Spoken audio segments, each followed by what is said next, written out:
இலங்கையின் முதற்தர சுற்றுலா தலம் ரீச்சாவின் மாபெரும் உணவு திருவிழா செப்டம்பர் மாதம் 5, 6 மற்றும் 7 தேதிகளில் இன்றைய டிக்கெட்டுகளை பெற்றுக் கொள்ளுங்கள். மொத்தமாக 206 முழுமையான மனித எலும்பு தொகுதிகள் தற்போது வரை அகழ்ந்தெடுக்கப்பட்டுள்ளது.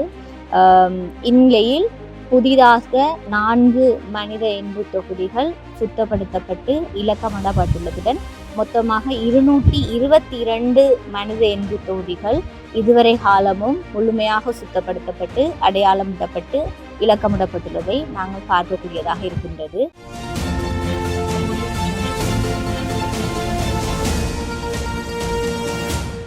செம்மணி மனித புதைகுழியில் இருந்து நேற்றைய தினம் புதிதாக 8 எண்புக்கூட்டு தொகுதிகள் முற்றாக அகழ்ந்து எடுக்கப்பட்டுள்ள நிலையில் மேலும் 4 எண்புக்கூடுகள் அடையாளம் காணப்பட்டுள்ளன. செம்மணி மனித புதைகுழியின் 2ஆம் கட்டத்தின் 3ஆம் பகுதி அகழ்வு பணிகள் கடந்த 29 ஆரம்பிக்கப்பட்ட நிலையில் நேற்றைய தினம் செவ்வாய்க்கிழமை 9வது நாளாக முன்னெடுக்கப்பட்டுள்ளது. செம்மணி மனித புதைகுழியின் 2ஆம் கட்ட அகழ்வு பணிகளுக்காக நீதிமன்றம் 45 நாட்கள் அனுமதி வழங்கியுள்ள நிலையில் நேற்றைய தினம் 41வது நாளாக அகழ்வு பணி முன்னெடுக்கப்பட்டுள்ளது. அதேவேளை கட்டம் கட்டமாக இதுவரையில் 50 நாட்கள் முன்னெடுக்கப்பட்ட அகழ்வு பணிகளின் போது நேற்றைய தினம் அகழ்ந்து எடுக்கப்பட்ட 8 எண்புக்கூட்டு தொகுதியுடன் இதுவரையில் 206 எண்புக்கூட்டு தொகுதிகள் முற்றாக அகழ்ந்து எடுக்கப்பட்டுள்ளன. இதேவேளை 222 எண்புக்கூட்டு தொகுதிகள் அடையாளம் காணப்பட்டுள்ளமை குறிப்பிடத்தக்கது.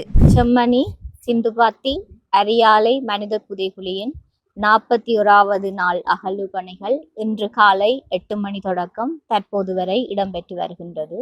இந்நிலையில் ஏற்கனவே சுத்தப்படுத்தப்பட்டு அடையாளப்படுத்தப்பட்ட 8 புதிய மனித எலும்பு தொகுதிகள் முழுமையாக அகழ்ந்தெடுக்கப்பட்டு அடையாளமிடப்பட்டு நீதிமன்றத்தின் கட்டுக்காவலுக்கு ஒப்படைக்கப்பட்டுள்ளதுடன் மொத்தமாக 206 முழுமையான மனித எலும்பு தொகுதிகள் தற்போது வரை அகழ்ந்தெடுக்கப்பட்டுள்ளது.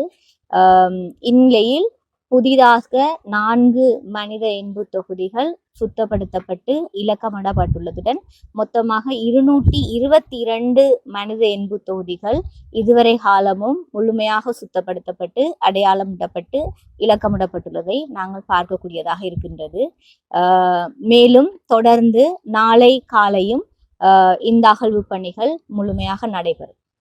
4 நாட்களில் 2ஆம் கட்ட அகழ்வு பணிகள் நிறைவடைய இருக்கின்றன. 3ஆம் கட்ட அகழ்வு பணிகள் தொடர்பாக பாதிடுகளினுடைய தயாரிப்பு தற்போது இடம்பெற்று வருகின்றது.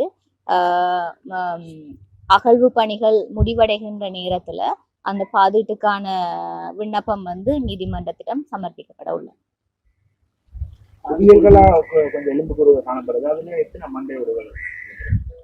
அதுல 3 மண்டையோடுகள் அடையாளப்படுத்தக்கூடியதாக இருக்குது. ஆனா குவியல்களாக காணப்படுறதால மனித எலும்பு ஆய்வுகளின் பின்னர் தான் அது தொடர்பாக எத்தனை மனிதர்கள் அதுல இருக்கிறார்கள் என்ற எண்ணிக்கையை எங்களால அடையாளப்படுத்தக்கூடியதாக இருக்கு.